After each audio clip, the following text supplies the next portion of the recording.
Good morning, dear students.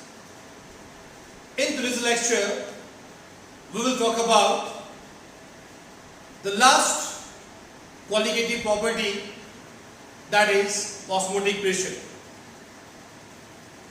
But before we start the last qualitative property, that is osmotic pressure, we must be thorough, or we must know about the two terms, that is osmosis and diffusion.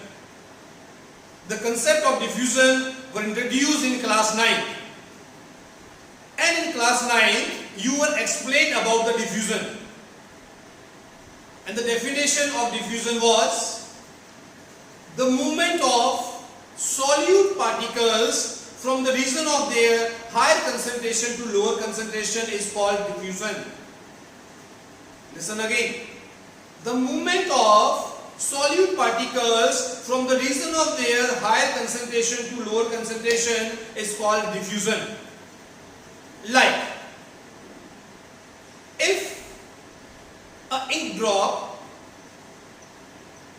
is poured into the vessel or into the beaker which contains water, what will happen? What will happen? The ink particle will be uniformly distributed in the vessel which contains water,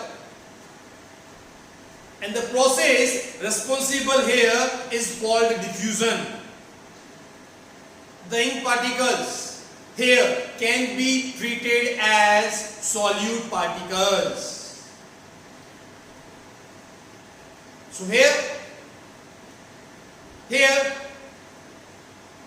the movement of ink particle is seen from the region of their higher concentration to lower concentration, so that we get uniform distribution of ink particle in the beaker or in the vessel which contains water. Now the next term, then what is osmosis? What is osmosis? If a container or a beaker or a vessel which contains solution and pure solvent is separated by a semi-permeable membrane, SPM, in this manner. This is the container. One side we are having solution, other side we are having solvent or pure solvent, or we can say pure water, separated by semi-permeable membrane. Now what is semi-permeable membrane? A membrane which allows only the solvent particles to pass through, or a membrane which allows water molecules to pass through, is called semi-permeable membrane. Remember, solute particles cannot move from one place to another place through semi-permeable membrane, because SPM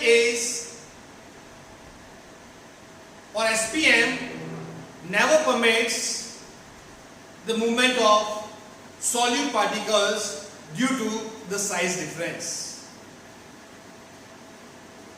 The size of solute particle is more than the size of the pores which is present in semi-permeable membrane. The size of solvent particle, or we can say water molecule, is less than the pore size which are present in the semi-permeable membrane. So SPM permits the movement of solvent particles, or we can say water molecules or water particles. So whenever solution and solvent is separated by semi-permeable membrane, then solvent molecules start moving from the region of their higher concentration to lower concentration. This side we are having pure solvent side. This side we are having solution. So definitely the concentration of solvent particles will be higher towards solvent side. And remember, osmosis is always the movement of solvent particles, or we can say water molecules. So this side we are having higher concentration of water. So water molecule will start moving from the region of their higher concentration to lower concentration. So water molecule will move from solvent side to solution side. As a result, increase in volume towards solution side will be seen. So this is called osmosis. So what is the basic difference between diffusion and osmosis? In diffusion, it is the movement of solute particles from the region of their higher concentration to lower concentration. And in osmosis, it is the movement of solvent particles from the region of their higher concentration to lower concentration. In diffusion, SPM is not required. We don't require semi-permeable membrane. But in osmosis, we require semi-permeable membrane. And please remember, the movement of solvent particle here is seen due to osmotic pressure. Or osmotic pressure is responsible for the movement of solvent particles from the region of their higher concentration to lower concentration. Now, how to measure osmotic pressure, or how to define osmotic pressure? We don't have any device by the help of which we can measure osmotic pressure. Suppose if we want to measure the body temperature, then we can use thermometer. So how to use or how to measure osmotic pressure? So it's very simple to measure the osmotic pressure. What we have to do? Just apply external pressure from the solution side. Clear? If external pressure is less than the osmotic pressure developed here, then you will see osmosis. If the value of external pressure is less than the osmotic pressure developed here, then movement of water particles or water molecules will be seen through process osmosis, and water particles will move from solvent side to solution side.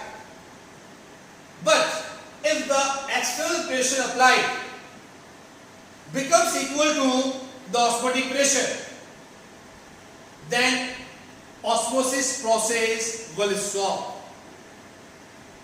You know it very well. Suppose a particle is there. From one side we are applying a force of 5 Newton. From other side we are applying a force of 5 Newton. Because the forces are equal in magnitude and opposite in direction. So the particle will not move. Because from both the end or from both the side we are exerting equal force. In the same manner, if the pressure applied from the solution side becomes equal to the osmotic pressure, then osmosis process will stop. And in this case, the external pressure is called the osmotic pressure. So the definition here for osmotic pressure, it is the excess pressure which should be applied from the surface of solution side to just prevent the entry of solvent molecule through semi-permeable membrane is called osmotic pressure.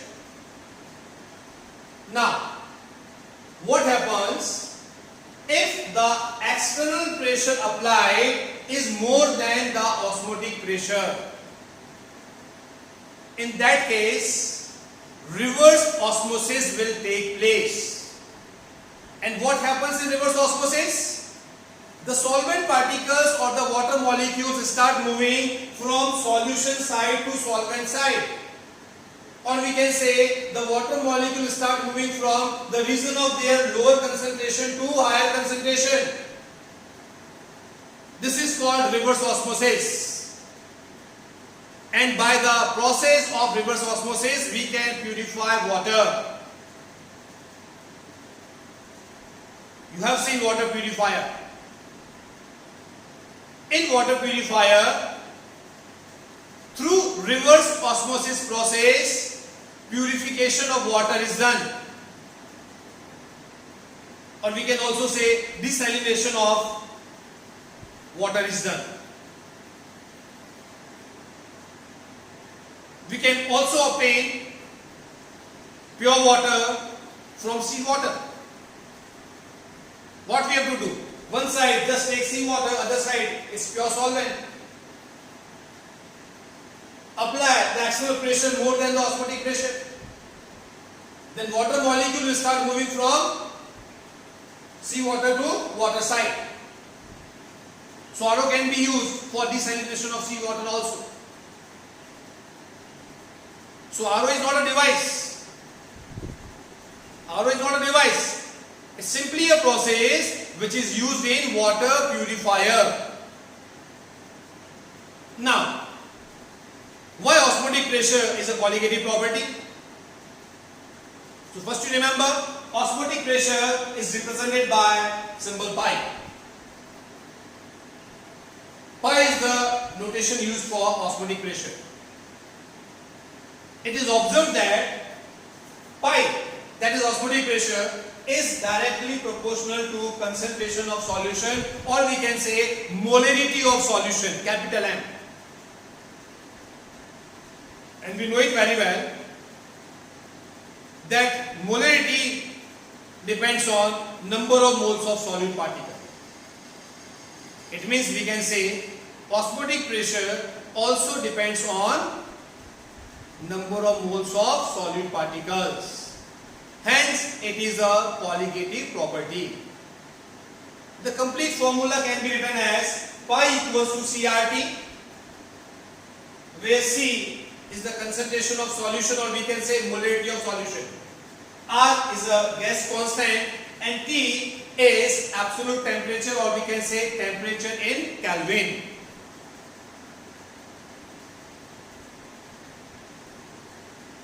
Now,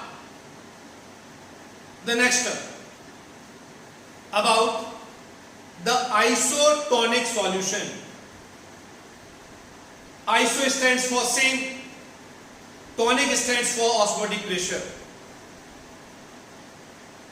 Let us take two solution of glucose separated by semi-permeable membrane.